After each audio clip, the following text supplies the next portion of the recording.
Welcome to the Inner Athlete Podcast, where we discuss all things youth athlete development and youth mentoring. Hello and welcome back to the Inner Athlete Podcast. You might be thinking, who's this? It's not Trent. So it's Coach Dave here. So we've swapped roles today. So I'm in the interviewer's seat and Trent's in the hot seat today. So I'll be interviewing Trent. So Trent's a special guest for today. So today is all about Trent and learning Trent's story and how he's come to where he is today in athlete. So thanks for coming on, Trent. Thanks for being on the podcast chair today. So for anyone that doesn't know you, just a quick little spiel about you and lots of that's good stuff. My name's Trent. Who am I? I don't know. That's a bit of an open-ended question right off the bat. I am someone who really enjoys health and fitness. Someone who's been training for, I don't know, at least 20 years on in either sport or in the gym or something like that.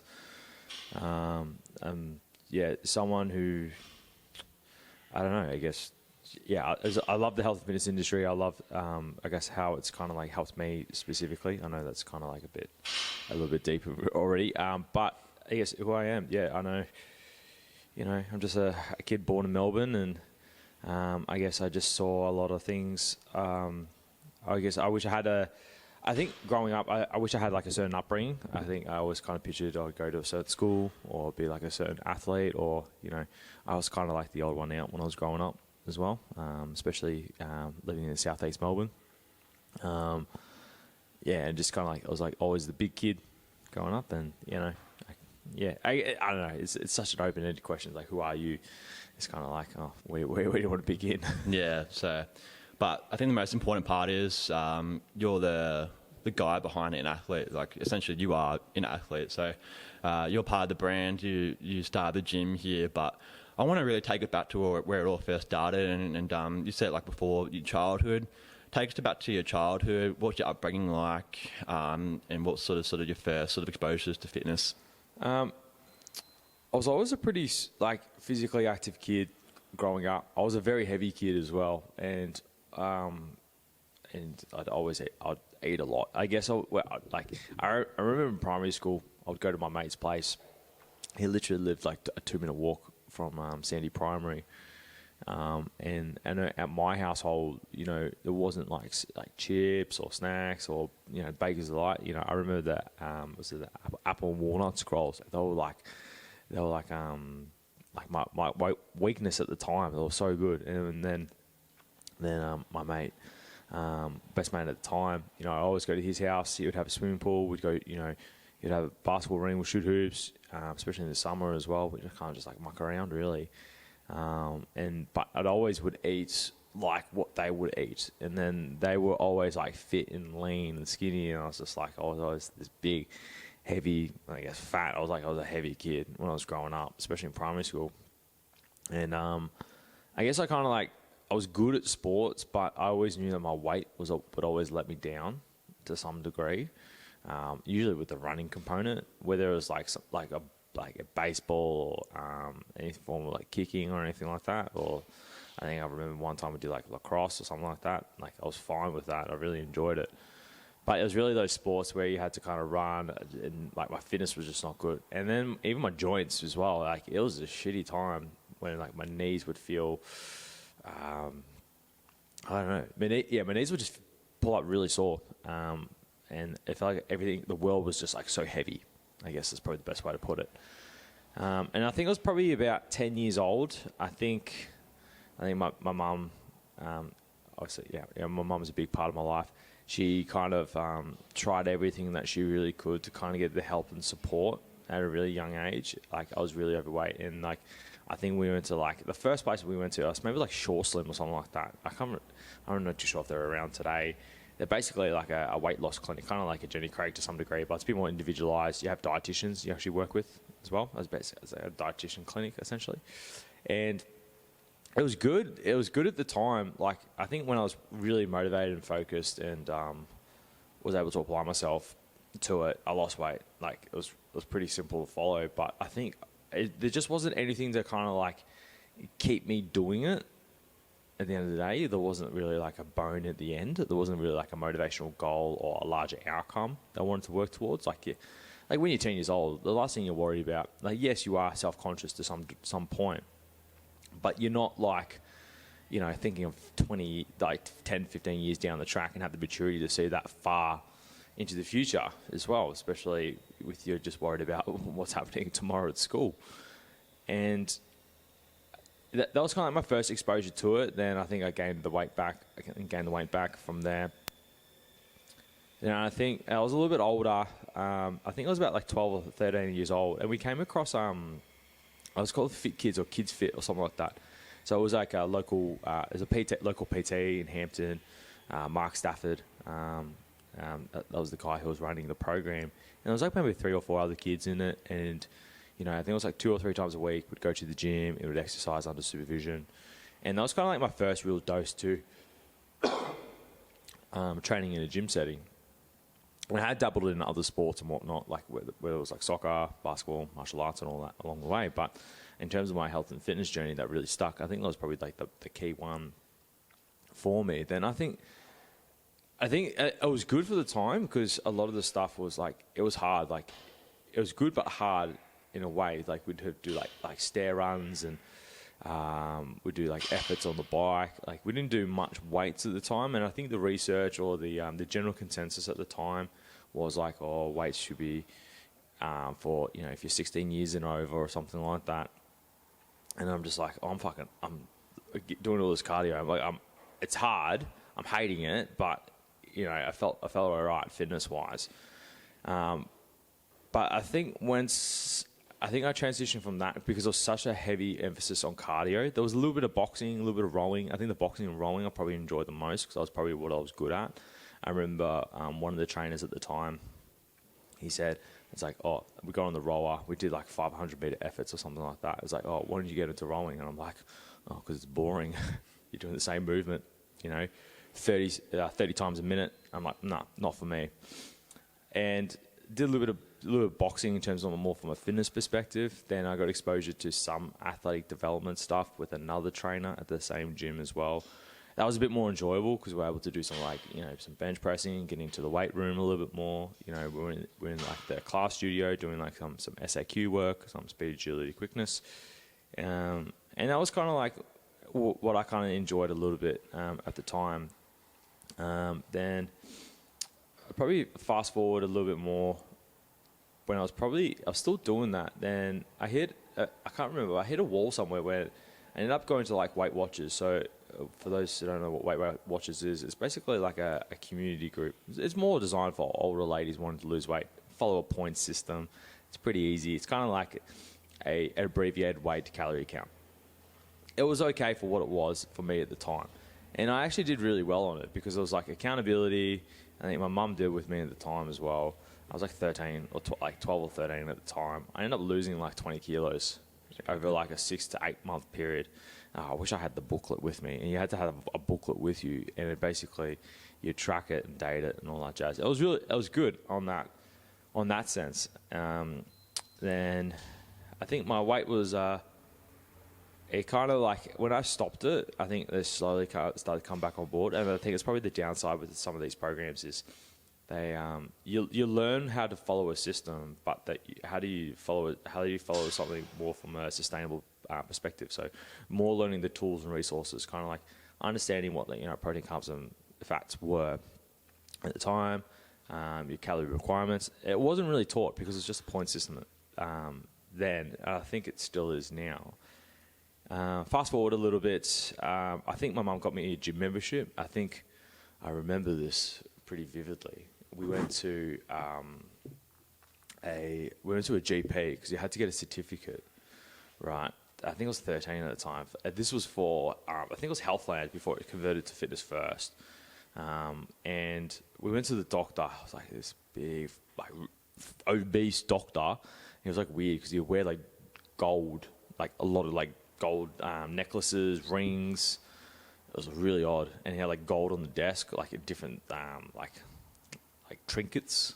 They were gold, and apparently it's like some sort of religion or something like that where they kind of like worship gold or something like that, or a belief. Anyways, It was pretty vivid, and because he also found he was really overweight, and they're using the BMI to determine what my BMI score was. I was like, I was obese. I was like, I think the categories have changed, but I think it was definitely high end overweight, if not morphing into obese. So I was a heavy kid. But I think the interesting thing is having that experience with the doctor was like he really didn't understand much because with my background, my mum's English, my dad's from New Zealand, so he's got a Māori background. Like, and my dad's side of the family is big. Like, they're just generally large humans. And I guess understanding, that type of side, it kind of led me later on down the track to work with like NRL Victoria and all the pathways with those kids as well. But for me at the time, it was what would you call it? I've gone completely blank now. It was kind of like I didn't understand kind of like what would benefit me. Like I knew the gym would. It was something that I kind of like started looking into. I think bodybuilding.com and T Nation were kind of like the websites at the time that would pop off. Now it's just like TikTok and Instagram for gym information, YouTube. That was kind of my first resources when it came to training. And I kind of followed it to a point. You know, you do like your 5-3-1, 5x5. You do German volume training. Didn't do that for long because it was just soul destroying. And I started kind of like dabbling a little bit when I was 13, 14, 15 in the gym a little bit more. I would ride from home after school. And that's kind of like when I started to, dabble more into the gym and the training side. But at the same time, I was actually learning how to cook. And my mum, I love my mum as much as I do. She can't cook. She really can't. If you tell her to do spaghetti on toast, canned spaghetti on toast, that's probably the extent it was at the time.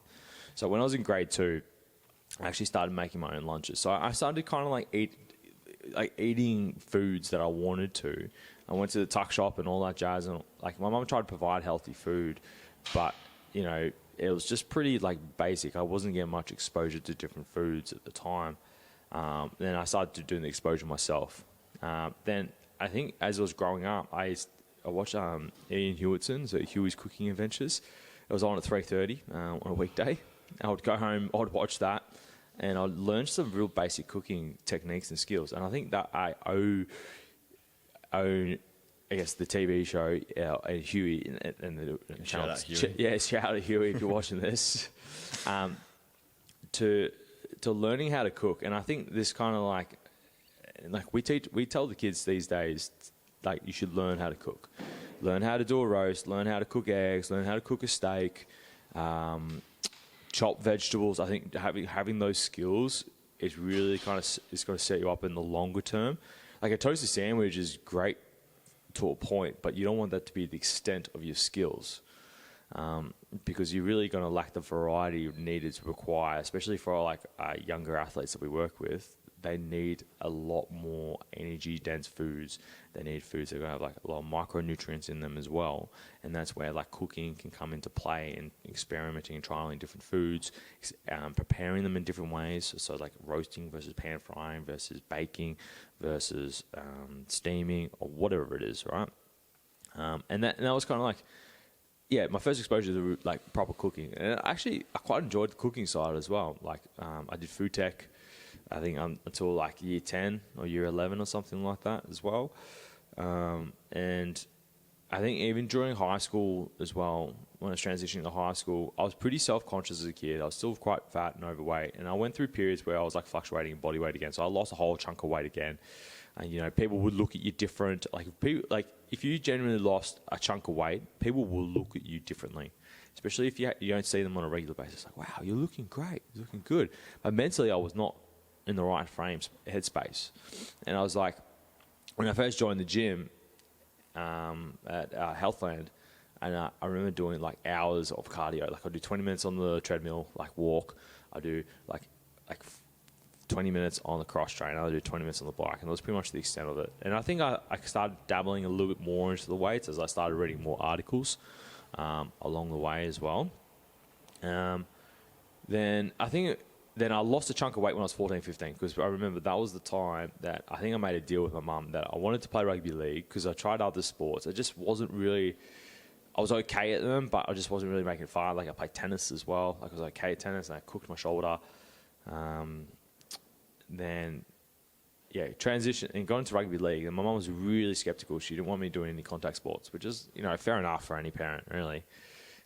And when I played at I think it was my dad's cousin's club that she's president for, just in Waverley. So I ended up playing there for like my first 2 seasons, and I actually quite enjoyed it. I actually started to pick up the skills pretty quickly. Tackling ability was probably the hardest part to like pick up, especially if I hadn't been exposed to it. But there, yeah, I enjoyed it. I guess I started to enjoy it. It started to challenge me a lot more. Started to watch more games and understand how to move and whatnot. Then I think it was 1 year I decided to try out rugby union for a season. I think I was 18 at the time. I think I had played club rugby league, and for some reason, that it was me and Ray, a mate of mine. We decided to play union. I think it was something to do with the competition at the time. It wasn't as strong as it is now. And played union for a season. I kind of like, it was good for what it was, but I think I remember like stuffing up my knee during that time as well. I think I had a grade 2 MCL, my left knee. We're playing at Cerberus, the naval base, and then my leg actually just slipped out. And I was trying to cut from left to right, and then because the grass was so tall and it was so wet, the grass literally just tore up, and I slipped, and it's like boom. And it was funny at the time. The doc at the day says like, "Oh, you may have done your ACL." I'm like, I knew nothing about an ACL at the time as well. Never heard it. Never done anything major in terms of injuries. Then we came back. I think it was like 18 at the time. Then my knee, we were on the bus, and then my knee just blew up. It was like huge, just massive. Then my dad picked me up as well, not from Cerberus, but at a drop-off point. It's like my knee was cooked. Then I had to go through all the rehab process. I think it was about a 5 or 6 week process for that. Then I think that time off was quite interesting because I still went to training as well. This is my first year playing union, so I had already played 3 years of rugby league, transitioning to a different code, similar skill set, but slightly different. The rules are definitely different. And I went to every training session, and then I started to get back in. Then I think it was a period that I started overtraining as well. I was trying to overcompensate to try and get back into the team, back up to fitness. And it was probably the only time I've actually felt like I experienced depression, because I felt like it was overtraining, certainly overtraining, where I was under recovering. I was trying to recover from an injury, then just way too much too soon. And I was just like, I was absolutely cooked. I think it was one time I just stood in the shower for an hour. I didn't even move. It was pretty bad at that point. Then I think I just realized like I need to cut back the training. I think I had a few days off from training in the gym, still went to practice and whatnot. Then I actually started getting myself back into the swing of things. So it was a short turnaround. So sometimes it can take weeks to months, if not years, depending on how long you expose yourself. But because I had overtrained for such a short period of time, I was able to recover in a short period of time. So I was pretty thankful that I was like aware enough to know that was a problem. Then I played the remainder of the year as well, and we actually ended up making finals. We made the grand final that year as well. I had in the prelim, I actually scored a try. So in that match, and that was actually probably one of the best matches I played against Southeast. Then we went up to that. Then actually that day I had to go back up for the seconds. So I was playing thirds, went up to seconds, ended up playing a few minutes for the seconds. I actually quite enjoyed that. Played a high standard as well. Then the grand final came around, and it was quite interesting at that time because I was starting all the matches. Like I was playing number 8, and they moved me into second row. I hated it. It was the worst position. Scrums are the worst in union. But I was playing relatively good. I was starting to pick things up. I was starting to see where the problems are. I started to get like turnovers for us as well, in a good way. Then then the grand final came around, and I was actually listed on the bench. And my parents were coming down for the grand final for that. And it was just like one of those occasions where it's just like, where they were excited, but they were really disappointed at the same time. Where they knew they had put all this work in to get back from. I had attended every training session as well. I had got my knee back to pretty much full strength. I was playing pretty good footy, especially the week before as well. And then, for whatever reason, the coach decides to bench me. And then he puts someone else in as a result. But it didn't work out. And the coach decided to put me in 20 minutes to go. And I'm like, mentally, I am not here. Then it was funny because we lost that grand final, then some of the players came up to me. It's like, mate, we needed you to start. We really needed you on the field because they were big boys. We're playing Melbourne Unicorns, and they were big boys, and we needed someone like comparable in size. Just didn't have that. So it was kind of like disheartening, but it was comforting at the same time.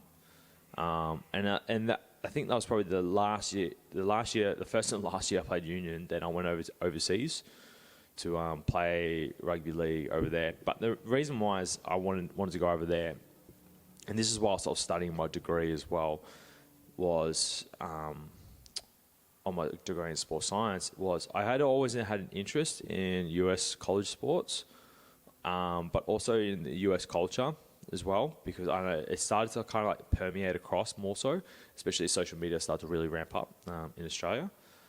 This was like 2012, 2013, I think. Yeah, 2011, I think, yeah, that's when I had, 2010 I finished school, 2011 I played union, 2012 I went over to the US. And I played rugby league semi-professionally over there, got a contract, all that. It was probably one of the best opportunities I've ever, actually probably the best opportunity I ever had growing up, was just to play over there, and I really enjoyed it. I had met some great friends, still talk to this day as well. You know, it's 11 years down the track. I caught up with them, you know, in 2017 as well, and it was just like a real cool learning experience, and just kind of seeing what the American sporting culture is all about as well. Then whilst I was there, I actually started to learn more about the college sector. Because I was living in Boston at the time, and then if you go to Boston, you have to go to Harvard and MIT. So MIT is like the smartest school in America. Harvard is kind of like considered like a institution school that's just been around since like the 1800s. It's very prestigious. Oh, very prestigious. It's like, I think the guy, Mikhail, who ran the club at the time, he actually went to business school there. So it's kind of like next level kind of stuff, and you're just kind of like in awe. It's almost like, it's not like Harry Potter, but it's kind of like, because it's like buildings from like the 1900 or 1800s. It's just got like this aura about it as well, and I really enjoyed it. And then I think as you start watching American TV, you start catching on to college sports, and then the sporting culture is just huge. You go to any sports bar there, it's just like sport. Everything. It doesn't matter if it's live or replays. It's just something. It was professional and college, and it's just like we went to a couple of sporting events. So we went to like the Celtics and the Heat whilst LeBron was there. That was pretty cool. I think we went to the Bruins as well. We went to an ice hockey match, which was really fun. The ice hockey is really fun to watch. If you ever get the opportunity, watch it. Went to a baseball game. Don't go to like the sixth innings because it is really boring. It's stale, but it's enjoyable. It's the atmosphere you go for, really, especially at a place like Fenway Park. A lot of history, a very prestigious place. And I think I didn't necessarily know that I wanted to go back. I wanted to go back, but I didn't know what for specifically. So I came back about September 2012. I completed my degree. I think it was about 2015. I completed my degree. I was personal training at the time. I was doing placement as well with Frankston Dolphins, and I was also doing some work with Dayhab, which is an addiction rehab center, and going to that experience from PTing from general pop, and I had been doing it for a couple of months, to not transitioning, but working with I guess you call it a clinical population, essentially. And working in the addiction rehab, so it was drug, alcohol, gambling, you name it. It was all there. Just people really struggling. People are really struggling, and they have different their vices are the things that are, their coping mechanisms for them, but obviously they're unhealthy and destructive to them or their families. It was a really eye opener because I remember the first time I was there, and I thank Craig Harper for the opportunity to actually go there as well, to work there, and I worked there for on and off for 3 years, and this lady, she was 26 at the time. I was if this is 20. I don't know, I think I was 23, 24 at the time. And this lady's young woman. She's like, hi, my name is blah, blah, blah. I can't remember her name. It's like, I'm an ice addict. And I'm like, oh shit. I have no idea. I've never been surrounded by people in this situation or this room. So I just shut my mouth and everyone just went around and introduced themselves and why they're here or who they are. And after the first 3 months were probably the hardest mentally, because I'd never been exposed to this type of environment. I guess I was sheltered to some degree with that, but I think that's where I kind of started to see people for what they were and who they are, because of the large variety. The demographic was ridiculous. We had a 16-year-old all the way up to a 70-year-old grandma, right? For various reasons. We had rich people. We had former athletes, we've got parents, we've got everyone under the sun, really. It's been covered. And it was a real eye-opener for me, and I learnt so many skills in communication and humility and just being genuinely curious about people as well, because at the end of the day, they're just normal people with some pretty messed up problems. So if you treat them as normal people, then you can to some degree, my role there was not to actually treat them, but to actually incorporate some sort of health and fitness into them and have conversations about, how can we incorporate health and fitness into what you do. And that was pretty much the end goal, was get them to have fun and enjoy, especially with a lot of guys in there. They had a lot of pent-up frustration. And I know if you're a guy listening to this, sitting still for longer than 10 minutes is quite difficult. I know it is for me. But I've been fidgeting the whole time as well, burn those extra calories.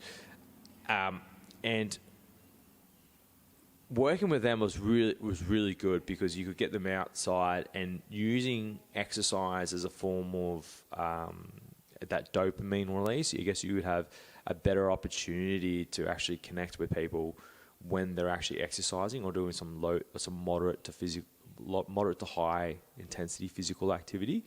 We play games with them. We get them socially interacting with them. It's almost like get them to reconnect with themselves and connect with others without doing it in such an intense, pressurized environment. And I did that, 3 times a week, and I really enjoyed it, because it was just one of those roles that you knew you didn't have to do much, but you just had to facilitate it. Then things would kind of flow on from there. That they would start to see some better outcomes as well with that. And then I think the program started to introduce. If you were in there for 90 days, after 28 days, you could actually have access to a gym. You go to a commercial gym 2 or 3 times a week. And I'm like, this is good. We're actually making some progress to incorporate health and fitness into people's lifestyles. And I think that was kind of the key thing. And then even some of the people that went to Dayhab, they ended up coming to us later on down the track as well, when we were a bit more established, to help incorporate health and fitness as part of the treatment plan ongoing from what their addiction was. Definitely a really insightful place. The place that I worked at, and I'm very thankful I had the opportunity to work there. Then we fast forward. I think I went. So we were 2015, 2016. I think it was the end of my degree, and I was having a chat with I think it was Dr. Brad Aisbert, and so he's the head of health science at Deakin. He's still there to this day. And I think I wanted to get back to the US, but I didn't know how specifically. And then I don't know how I got across this, and I started doing some research in terms of, strength and conditioning over in the US a little bit. And I think I started watching YouTube videos on the college campuses. I'm like, how much money these schools really have. And I didn't realize how much money these schools were really putting out Keep an eye out on the second installment of our conversation. If you want to stay updated on the latest episodes, make sure to subscribe to Inner Athlete on both YouTube and Spotify.